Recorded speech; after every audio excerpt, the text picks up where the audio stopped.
In today's video, we're going to be talking about who could potentially dethrone Jey Uso to become your new World Heavyweight Champion. I've come up with a list of names and we're going to go through them individually, and I'm going to tell you why each individual should dethrone Jey Uso, or maybe why they shouldn't. Jey Uso being World Heavyweight Champion is fascinating because we've never seen this before, so we don't know what kind of champion we should expect out of him, which means that almost anything and everything is on the table when it comes to Jey Uso's championship reign, while also anything and everything is on the table as to who could dethrone him. And as always, don't forget to subscribe to this channel, ring the bell for notifications. If you're a wrestling fan, I know that you're going to fall in love with his YouTube channel because we always upload daily wrestling content. And don't forget, if you want more than just daily wrestling content, come over to the Patreon, patreon.com/SantiZab. You're going to get so much more extra content over there that we never upload here on YouTube. Link in the description, link in the pinned comment. Let's start the video. Let's kick things off by talking about the guy that Jey Uso beat to become the new World Heavyweight Champion, that being the ring general Gunther. Here's the thing, it wouldn't be out of the norm for Gunther to not even bother with Jey Uso and go after that World Heavyweight Championship, considering when he lost the Intercontinental Championship, he didn't bother going after Sami Zayn after he lost it at WrestleMania 40. So it wouldn't be completely out of character for Gunther to not go after the guy that dethroned him. And currently, it appears as if Gunther is in a complete different side quest. He basically is on a different show than Jey Uso at the moment, considering Jey Uso is feuding with the likes of Logan Paul and Seth Rollins. Meanwhile, as of the making of this video, Gunther is running around fighting Pat McAfee. And if I'm connecting dots and reading the tea leaves, shall they say, I don't think that the next thing after Pat McAfee for Gunther is going after the World Heavyweight Championship. I think that we are all sort of predicting for there to be something bigger for Gunther after Pat McAfee that comes about because of a direct result of his feud with Pat McAfee. So that puts at the very least two feuds between Gunther going back after Jey Uso, Pat McAfee, and presumably what we're all expecting it to be Goldberg. And if it does end up being Goldberg, I wouldn't be surprised if that's a feud that carries Gunther right through to SummerSlam, and that could be a logical place for Jey Uso to drop the championship. So I don't think that it's going to be Gunther. If anything, if Gunther were to go after Jey Uso, I wouldn't be surprised if they had Gunther lose again. And frankly, I don't want to see that, considering Gunther already lost to Jey Uso in a very convincing, dominant fashion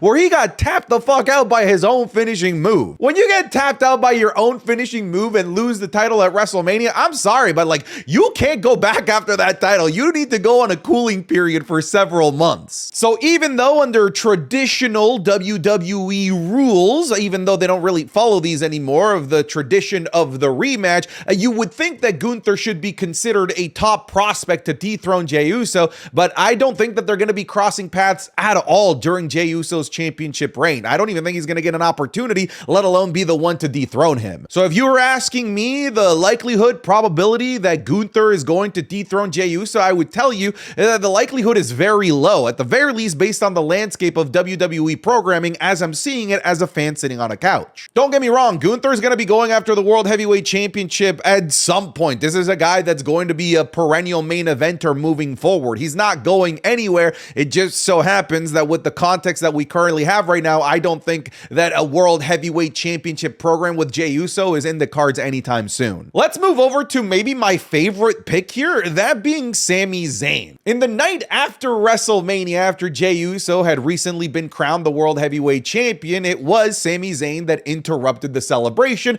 and we all felt uneasy. We all felt like maybe Sami Zayn was going to allow the jealousy bug to finally bite him and that he would turn on Jey Uso, only for them to celebrate and embrace each other like brothers. But I gotta be honest with you, like 50% of the time when we were watching that, I was uncomfortable. Even though it was all happy, like it was a celebration, I still felt like there was an air of uneasiness with these two. And that's because Jey Uso has managed to accomplish something that Sami Zayn has never been able to accomplish on the main roster, which is to become a world champion. And Sami Zayn has always been very vocal about the fact that this is something that he wants to accomplish in the WWE at some point before he retires. On top of that, if you are looking to make Jey Uso one of your top most sympathetic baby faces, there is no better way to make him the top sympathetic babyface than by having maybe the most heartbreaking possible heel turn happen, which would be Sami Zayn stabbing his oos Jey in the back. Regardless of whether you like Sami Zayn or Jey Uso, you have to admit that there is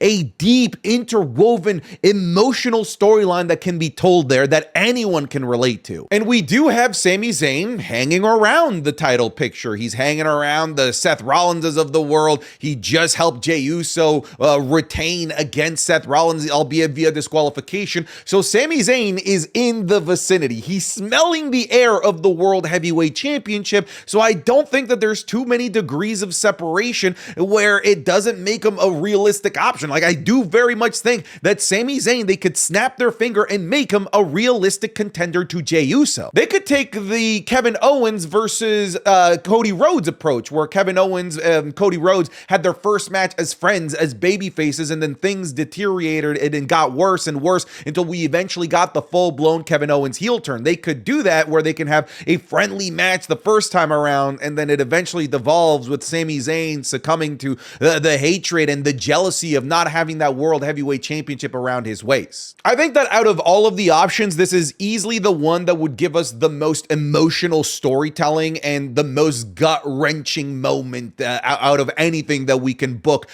with any of the guys that we have on this list. I personally adore this option, and even if we don't get Sami Zayn dethroning Jey Uso, I would at the very least love to see WWE explore this feud in some way, shape, or form. Seth Rollins has to be at the top of most people's list as your next World Heavyweight Champion. Funny enough, he already got a World Heavyweight Championship opportunity, a World Heavyweight Championship opportunity that I don't think anyone was fantasy booking to happen this early on. I think we all knew that at some point or another, a top faction leader like Seth Rollins would be chasing after the championship gold of their respective brand, Monday Night Raw. With Jey being the champion of said brand, it was only a matter of time until they collided. Especially if Seth Rollins' entire character right now is about molding the future and protecting the future, and the future goes through me type of deal. Well, honestly, there's no better representation of the present and the future than the WWE World Championships. Hell, it's the whole reason why John Cena wants to retire with it, because he wants to take away the past, present, and future of the WWE. So it would absolutely be within the logical motivations of the Seth Rollins character to want to go after the championship and dethrone Jey Uso, because it would absolutely advance the storyline that he's trying to tell and also advance the interest of himself and the group that he's trying to propel to the top and to try and mold the future of the WWE. I always just thought, even though I felt like it was an inevitable crash course, that they would try and hold off on it. I didn't think that we were going to get it as early as we did. I thought that before Seth Rollins could go after the World Heavyweight Championship, that people would get in the way,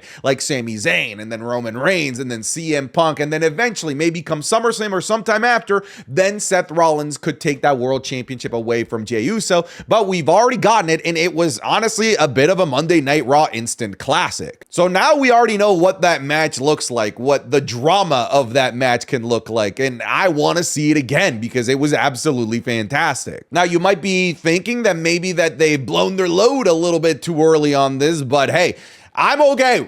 Seriously, I'm okay with them exploring this again, even if it's somewhere further down the line. If people do start to get in between Seth Rollins and Jey Uso between now and somewhere further down the line. If it isn't Seth Rollins that dethrones Jey Uso, I still think that in some capacity that Seth Rollins is going to be a World Heavyweight Champion at some point. Like I said, it's just too perfect to his character. And on top of that, when I look at the World Heavyweight Championship, he is the guy that I think of. He is the guy that made that championship belt right there what it is today.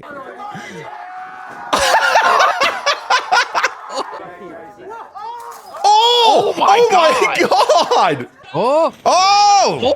Okay, that's filthy. That was and beautiful, man. I love that spirit bomb.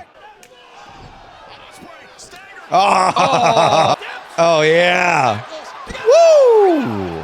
Oh. That, folks, was a sneak peek of this week's Wrestling is Cool Match Club, available exclusively on patreon.com/SantiZap. This week, we're looking at maybe the most insane backyard wrestling match that I've ever seen from BXW Backyard Wrestling. John Cena versus Shawn Michaels at WrestleMania 23. CM Punk versus Raven from Ring of Honor in a Clockwork Orange Funhouse match. Keith Lee versus Penta from AAW Pro. And Will Ospreay versus Speedball Mike Bailey from TNA back in 2020. 2021. You're going to be getting all of this, plus the Raw reviews, the SmackDown reviews, the Wrestling is Cool podcast 3 days earlier than everywhere else, the currently ongoing Royal Rumble watch-alongs that we're doing, and now we're starting a new series where we're watching every single John Cena WWE Championship victory of his career. So come check it out. That's patreon.com/SantiZap. There's a link in the description or a link in the pinned comment. I'm confident that if you try it even for just 1 month, that you are going to fall in love with the content and the community. But that's enough. If you're already a patron, thank you so much for your support. Let's get you back to the video. CM Punk is an interesting option, albeit there isn't really too much connecting CM Punk and Jey Uso at the moment. It was CM Punk that helped Jey Uso retain against Seth Rollins, but I don't think that that's going to be putting CM Punk and Jey Uso on a collision course anytime soon. I think it's just to further the inevitable collision course and rematch between Seth Rollins and CM Punk first. Here's just the absolute truth. CM Punk, let's just be honest, doesn't need a World Heavyweight Championship at this stage in his career. He's already been there, done that, with or without the title. He's going to be one of the biggest stars that the WWE has today. So him becoming the new World Heavyweight Champion, I don't necessarily think that it does much for him. I think if anything, it does a lot for the legacy of the championship, having a name like CM Punk be part of the lineage of it. I think more than anything, I'm starting to kind of like struggle as to like how can we connect Jey Uso and CM Punk here. If anything, I could see a match happening, but much like what happened between Seth Rollins and Jey Uso, I could literally see Roman Reigns or Seth Rollins costing CM Punk the championship. Now, don't get me wrong. I mean, I'm literally wearing a CM Punk sweater. I'm a huge fan of CM Punk. If you were to tell me that CM Punk is going to become your next World Heavyweight Champion, I wouldn't be upset in any capacity. I'd probably celebrate. I'm just saying that when I look from the outside looking in, I don't necessarily think that he needs it. I don't think that he needs the WWE Championship either. Just to be clear, it's not just a symptom of the World Heavyweight Championship. But nonetheless, he is one of, if not arguably, the biggest name, the biggest draw on Monday Night Raw. And when you are, you know, the biggest name in the fish in the sea that is Monday Night Raw, you have to be considered amongst the favorites, at the very least from a odds-on like betting perspective, to become the next champion or be in the conversation at the very least, which is why we have to at the very minimum bring up CM Punk. But I don't think that this is like the greatest available option. Braun Breaker is a fascinating option because he falls in the same category as Seth Rollins, but Braun Breaker becoming the next World Heavyweight Champion also then creates an inward conversation within Seth Rollins and Braun Breaker. However, if you ask me, if we're trying to develop Braun Breaker into being the next face of the company, he shouldn't be dethroning Jey Uso. In my opinion, he should be dethroning an eventual champion, Seth Rollins. That's how it should go. And I know I'm just copying what they did with Evolution, with Batista dethroning Triple H's reign of terror at WrestleMania 21. Whatever, man. If it worked at making a megastar out of Batista, it's gonna work here again. I think that the first championship, major like world championship that Braun Breaker wins should be off the back of Seth Rollins at WrestleMania. But we already have Braun Breaker, similar to some of the other guys that we've talked about here, being in the conversation. He's in like the air. He's in the same room as the World Heavyweight Championship, so the degrees of separation aren't particularly like that much. You can pretty much easily connect a match between Braun Breaker and Jey Uso as early as next week, and it would kind of make sense. So I'm not saying that Braun Breaker can't, you know, successfully dethrone Jey Uso. I'm just saying that Braun Breaker's first championship win, I just know is going to be one of these things that gets replayed as a WWE heritage moment time and time again, because they're clearly building the WWE around this guy. And I just feel like his first championship is just going to land harder if it's off the back of Seth Rollins. At one point in time, Roman Reigns would have been a fascinating option. Hell, Roman Reigns versus Jey Uso for the World Heavyweight Championship would be an intriguing feud, because it would be roles reversed, because it would be the head of the table, I guess technically Jey Uso, versus the guy that's trying to get his seat back in Roman Reigns. And we all know the history that these guys have, obviously dating back to their family ties, but then beyond the pandemic with the creation of the bloodline, the abuse of Jey, and the fact that Roman to this day has not apologized to Jey Uso for everything that went down. I think, funny enough, the biggest problem with Roman Reigns going after Jey Uso's World Heavyweight Championship is that it would feel incredibly hypocritical of Roman Reigns, considering when the World Heavyweight Championship was minted, he called it the B Championship, the Losers Bracket Championship, that he was such a dominant champion that they literally had to make a loser belt so that everybody else could have a chance at tasting glory at the top of the card. So then having Roman Reigns come back and go after that championship that he himself tried to verbally bury, it would be a bit hypocritical. But I would be remiss to say that, like, you know, this wouldn't be an intriguing feud based on the fact that it's, you know, a bloodline civil war kind of storyline being told yet again. Me personally, I think I'm kind of good with the bloodline storyline being done. I'm sure it'll eventually get reignited at some point or another. It's just too big of a narrative for WWE not to touch again. But I'm actually personally okay with Jey Uso just being a champion without, the ever-looming presence of the bloodline being around him. If anything, I would love to see a world where Roman Reigns steps up to Jey Uso as a way to test Jey Uso. Like, are you capable of being the head of the table? Are you capable of carrying the legacy of our family? Because if you can't beat me, you don't deserve to have that title.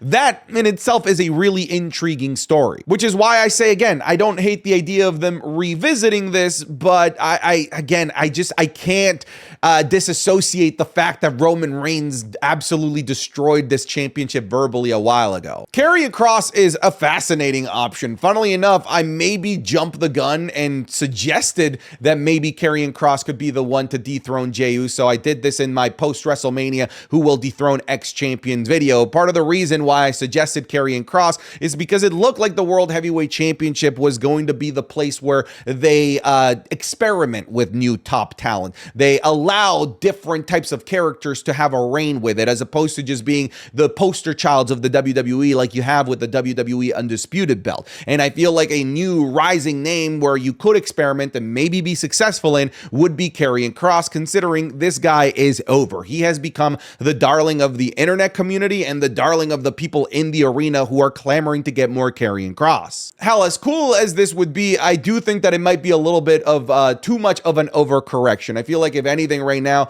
let's just focus on giving Carrie and Cross more actual TV time that isn't on commercials, storylines, feuds, promos, just anything. Because going from somebody that just is only appearing on commercials, even as over as he is with the crowds and at home and in the arena, I feel like it would be a giant overcorrection for him, and it would be kind of difficult for people to get behind. But then again, shit, they did a massive giant overcorrection and career retconning by giving Jinder Mahal the WWE Championship. So who the hell knows? That's not me comparing Cross to Jinder Mahal. I'm just saying it wouldn't be out of the norm for WWE to go from 0 to 60 in the snap of a finger. But I think I speak for a lot of people where we want to see Carrie and Cross at the very least be given the opportunity to earn this opportunity to become a contender for the World Heavyweight Champion. And right now, the WWE, let's face it, isn't giving him said opportunities that we want him to have. On top of that, right now, they are so separated, like in complete different worlds at this moment. Jey Uso is in the main event, feuding with the biggest names on Monday Night Raw, and Karrion Kross can barely get time on TV, and if he does get time on TV, it's during commercial break. So the separation between these two is way too big at the moment. So I have Logan Paul on here, not because I want him to dethrone Jey Uso, but because we clearly have a feud between these two going on, a feud that many of us thought was going to get started with their first match at Backlash. Now it seems like it's been postponed. So it would actually be irresponsible of me to not at the very least talk about Logan Paul's possibilities. I would have been maybe a little bit more concerned about the possibility of Logan Paul dethroning Jey Uso had they not already introduced Seth Rollins into the equation, had they not already put the likes of Sami Zayn into the championship ecosystem. I just feel like those are better options significantly by like a factor of 10 than Logan Paul. I'm not completely against the idea of Logan Paul somewhere down the line becoming a champion, but I just feel like right now, this is just not the right championship reign for him to have, especially with the guy that we have as champion, who is in the process of trying to cement himself as a serious champion. If we were in like month 7 or 8 of Jey Uso's championship reign, I would be a lot more concerned about this. But with this basically being Jey Uso's first championship feud, I don't think that he's in any danger of losing the championship to Logan Paul at all. So should this happen, I'm going to say no. Could it happen? I'm also going to say no. Ever since the introduction of all the other players, I feel like Logan Paul's percentage and likelihood of dethroning Jey Uso went down significantly. Big Bronson Reed. We can talk about somebody that's not even there at all whatsoever. It all really depends on how WWE decides to bring back Big Bronson Reed. In my opinion, I would love for them to bring back Big Bronson Reed in the main event picture. I think that we all know that he kind of just belongs there. He earned that spot, and he looked like $1 million in the main event scene in the lead up to Survivor Series War Games. He would also be a very credible incredible threat to Jey Uso just based on the type of wrestler that he is and the type of monsters and main eventers that this guy has taken out in the past. It's tough to really make the call whether this is likely or unlikely. Like I said, it really is almost entirely dependent as to how the WWE brings back Big Bronson Reed, because if they bring him back beating up Alpha Academy, you can throw this idea out the window entirely, which is why Rusev isn't on here. I'm not even entertaining that idea. This dude's feuding with Alpha Academy. He's not going to be beating the World Heavyweight Champion anytime soon. Then again, the lead up to WrestleMania, the World Heavyweight Championship and the Royal Rumble winner were in a storyline and a feud with Alpha Academy, so who the hell knows? But if they bring back Bronson Reed as a serious threat to Monday Night Raw, if they bring him back as a main eventer,